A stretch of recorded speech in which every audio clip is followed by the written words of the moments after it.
नमस्कार दर्शकों, भावसार न्यूज़ में आपका स्वागत है। मैं अंकिता पटेल। कोटा में डेंगू चिकित्सा विभाग के कर्ता धर्ताओं के आशीर्वाद से दिन दुगना रात चौगुना फल फूल रहा है।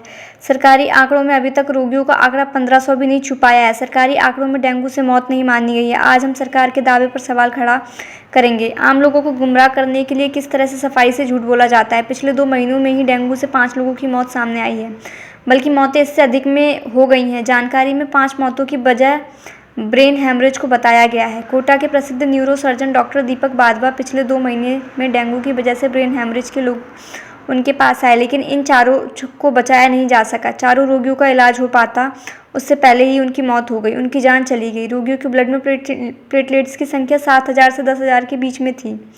स्टेशन निवासी की मौत मेडिकल कॉलेज में हो गई। डॉक्टरों का कहना है कि जगह जगह रक्त का रिसाव शुरू हो जाता है। यह एक खतरनाक स्थिति है, खासतौर से जब अवैध तरीके से रक्त का रिसाव ब्रेन में शुरू हो जाए। उसे ब्रेन हेमरेज कहते हैं और यह जानलेवा होता है। डेंगू में 1 से 2% लोगों को ब्रेन हेमरेज होने का खतरा रहता है।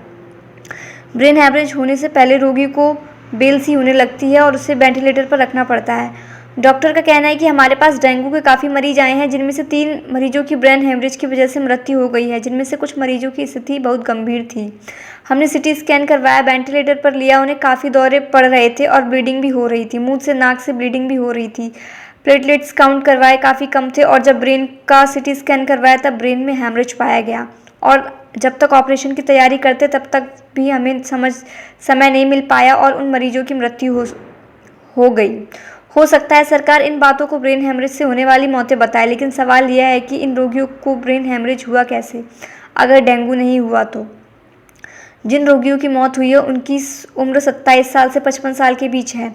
डेंगू एक ऐसी बीमारी है जो टाइगर मच्छर से होती है और जो मच्छर डेंगू वायरस का वाहक होता है वो एक संक्रमित व्यक्ति से दूसरे संक्रमित व्यक्ति में ले जाता है।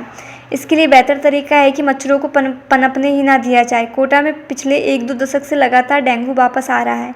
इसके अलावा समय रहते चिकित्सा विभाग कोई कार्यवाही नहीं कर रहा है। इसका कारण यही है कि जब आग लगे तब पानी ढूंढो और इसकी कीमत शहर के लोगों को अपनी जान देकर चुकानी पड़ती है।